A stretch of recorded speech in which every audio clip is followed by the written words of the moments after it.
Bonjour tout le monde et bienvenue dans l'émission Humanitaire. Voilà, aujourd'hui, nous allons parler de la voix. Nous allons parler de savoir comment utiliser sa voix et qu'est-ce qu'elle peut donner comme information ou comment aussi vous pouvez la travailler, la modifier et l'utiliser pour avoir une meilleure communication authentique. Des fois, est-ce que vous-même vous êtes posé la question sur si vous aimez votre voix, si vous aimez la voix des autres, si vous aimeriez avoir une autre voix? On va aller voir tout ça, on va répondre, notre invité va répondre à ces questions. Et nous accueillons aujourd'hui donc Julie Liébon. Bonjour Julie. Salut Laurent, merci. Eh bien, merci d'être là. Est-ce que le micro est bien placé là? Tu l'as bien, ouais? Je pense, je sais pas. Est-ce qu'on le rapproche un peu? Ouais, non, ça va. On est bon. Julie, tu es coach vocal. Oui. Donc tu cries après la voix, tu fais allez, vas-y, c'est quoi? C'est ça, je crie tous les jours et mes voisins sont enchantés d'ailleurs. Tu coaches les personnes qui veulent développer leur voix, c'est ça? Ouais. Je suis prof de chant depuis 15 ans en fait, donc sur Muret. Ouais.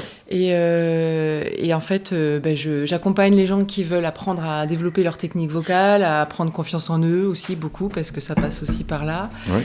Et puis voilà, juste à développer leur voix pour mieux chanter, mieux s'éclater, mieux libérer sa voix en fait, et mieux la trouver aussi, parce qu'il y a plein de gens qui me disent j'aimerais trouver ma voix. Et puis j'accompagne aussi les gens qui veulent prendre la parole plus aisément pour mieux la porter, mieux articuler, mieux gérer le stress, enfin plein de choses quoi. Voilà. C'est vrai que c'est quand même un truc incroyable la voix, parce que comme tu dis, les gens ils disent j'aimerais trouver ma voix. Tu dis comment beaucoup de choses. Ouais, c'est ça. Et en même temps, tu dis comment elle n'est pas perdue ta voix, tu l'as là. Mais en même temps, je peux comprendre que peut-être qu'il y a des personnes qui ont des voix. Enfin, on peut avoir des voix coincées, c'est ça ou ouais. En fait, c'est fou, mais la voix, c'est quelque chose qui n'est pas complètement incarné chez beaucoup de gens. Et même d'ailleurs, moi, je ne l'ai pas été aussi pendant longtemps, mais j'ai envie de dire que ce n'est pas quelque chose qu'on nous apprend. Non, et c'est vrai. pourtant, on apprend à réciter des choses en poésie à l'école, des choses comme ça, mais on ne nous dit pas alors fais ça pour placer ta voix. Et du coup, les gens ne connaissent pas leur voix pour beaucoup. Et autant pourtant, on apprend à se regarder dans le miroir, on apprend à s'habiller, on apprend à se maquiller, à faire plein de choses, mais à parler, pas vraiment. Enfin, ça se fait par défaut, en fait. Par mimétisme presque aussi, ça. ou alors voilà. Il y a des gens qui sont effectivement bloqués dans leur respiration, qui sont pas spécifiquement à l'écoute de leur corps, pas bien connectés, et du coup, il se passe des blocages, puis ça se passe beaucoup dans le mental aussi, la voix. Ah oui. Donc, oui, quand on est un petit peu... selon sa personnalité, on en parlera, on va avoir une personnalité peut-être plus introvertie, du coup la voix va être vachement plus discrète et donc peut-être plus en retenue, du coup peut-être parfois plus coincée, la respiration va être un peu coupée, et puis du coup ça se joue à peu de choses parfois, et ça se passe soit chez le coach vocal, soit chez l'orthophoniste pour rééduquer les voix ou les fatigues vocales ou les gens qui n'arrivent pas à porter leur voix.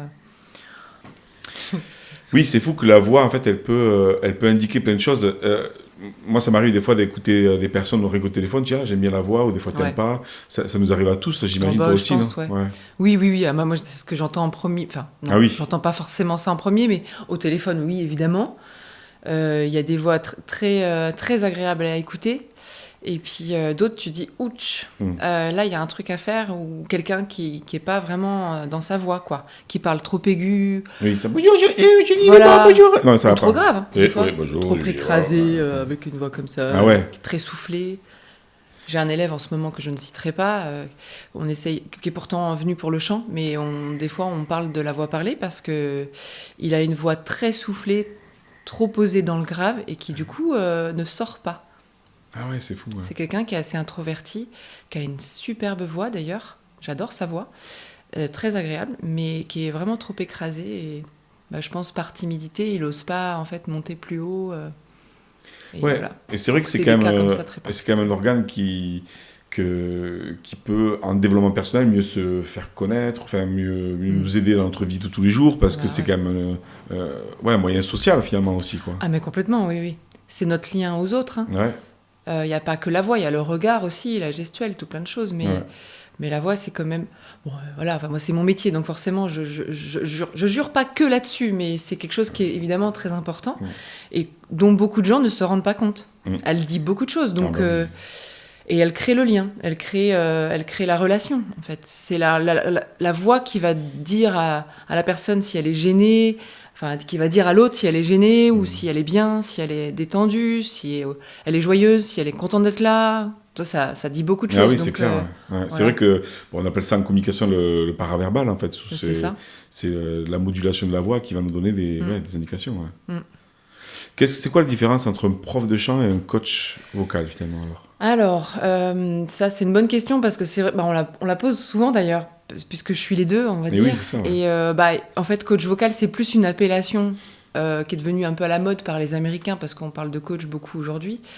Mais c'est un peu pareil, hein, en gros. Mais il y a quand même une petite différence. Enfin, moi, je la vois. Après, il y a plein de gens qui, forcément, ne vont pas trop s'embêter avec ces terminologies-là. Le prof de chant, ça va vraiment faire travailler la voix chantée, donc la technique vocale. Oui, ça, ouais. Prof de chant, on sait tous ce que c'est.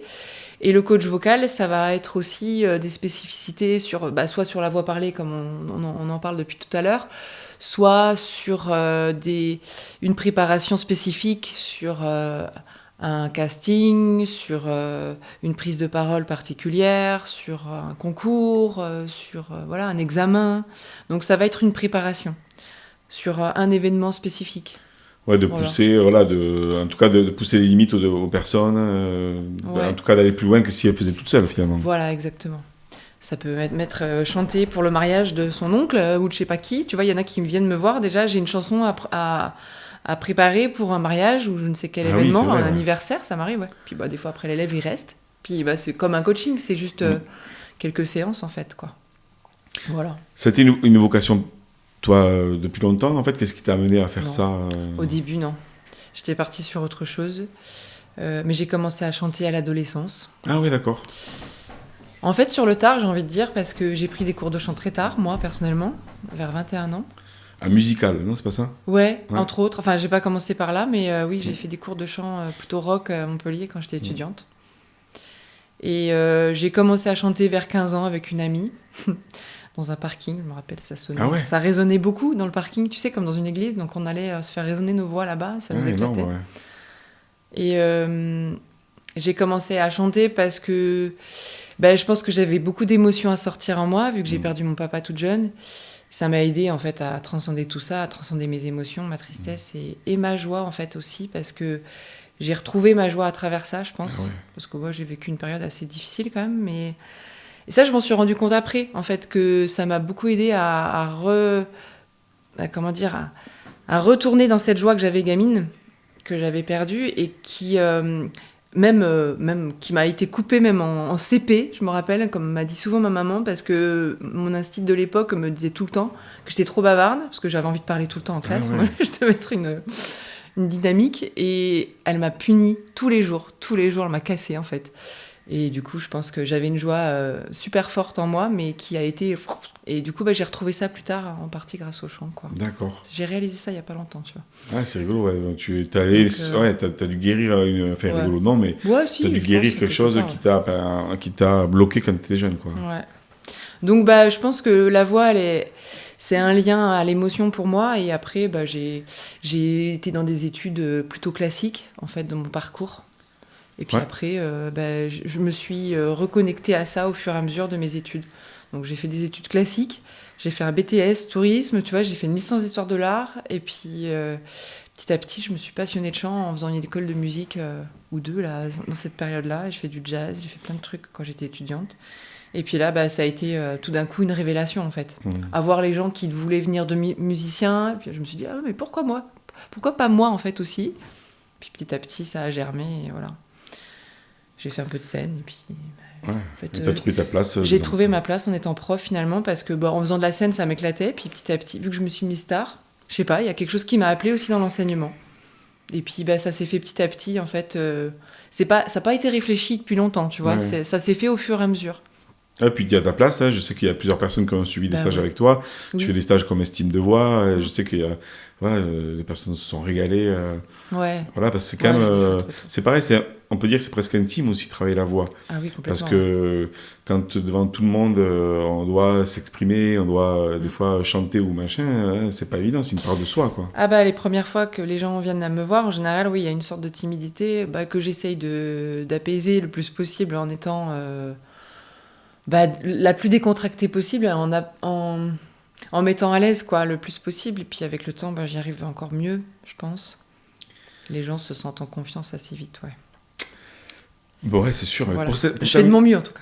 Bah oui, ouais. Mais pour terminer cette vidéo, est-ce que tu as un exercice pratique, je sais pas, pour la voix, pour des gens qui n'aiment pas leur voix, je sais pas Ouais, c'est vrai qu'il y a beaucoup de gens qui n'aiment pas leur voix, qui le disent. Il y a énormément de choses qu'on pourrait faire pour ça. Oui. C'est pas évident parce que, en fait, souvent, on n'aime pas sa voix parce qu'en fait, on l'écoute par un autre canal que par son écoute intérieure, qui est une écoute osseuse, et qui, du coup, n'est pas du tout la même que celle qu'on entend par un enregistrement ou par une sonorisation, quand on parle dans un micro. Et du coup, ça transforme notre voix par rapport à celle qu'on entend intérieurement. L'écoute aérienne n'est pas la même. Ce qui fait que, vu que c'est pas la même, on a du mal à s'entendre et à trouver notre voix agréable, puisque c'est pas celle qu'on entend habituellement. Ah oui, c'est ça. Ouais. Donc c'est aussi une question d'habitude, beaucoup.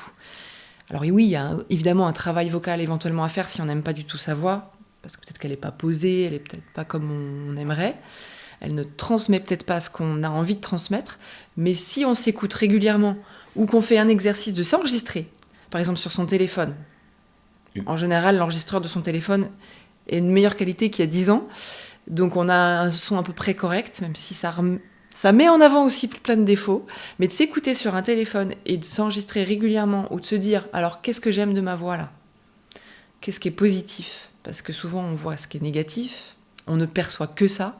Donc si on écoute ce qu'on aime et on se le note, on se dit ok, là j'ai plutôt une voix douce, une voix plutôt dynamique, j'ai une voix plutôt puissante, ou j'ai une voix plutôt avec des beaux graves, des beaux aigus, une clarté... je donne des exemples parce que souvent, on ne sait pas reconnaître ce qui est positif dans sa voix. Vrai, ouais.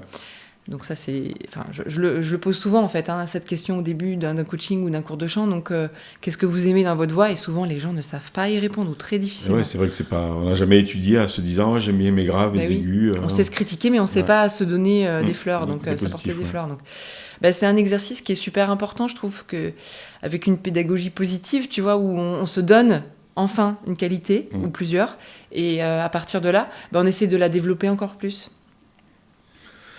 Donc c'est un bon conseil. Donc en tout cas, si vous avez envie de faire cet exercice-là chez vous, vous pouvez déjà vous enregistrer et trouver des adjectifs positifs sur comment est votre voix. C'est ça ? C'est ça. Puis après, on peut aussi se dire qu'est-ce que j'aimerais améliorer de manière objective, tu vois ? Ouais. On peut aussi se dire ok, ça, je suis pas fan. Qu'est-ce que je peux faire pour l'améliorer, quoi, tout simplement. Mais de manière objective, sans se juger, parce que c'est ça le plus dur. Tout un travail. En tout cas, ça participe à un meilleur amour de soi. Ouais.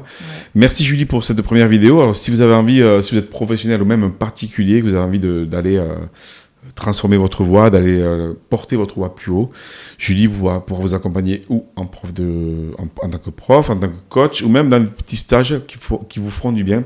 Vous avez toutes les informations sur julieliebon.fr. Tu es également sur les réseaux sociaux ? Oui. Oui, je suis sur Facebook, Instagram, LinkedIn. J'ai une chaîne YouTube aussi, voilà. Voilà, allez voir tous. De toute façon, on mettra les liens en dessous de la vidéo.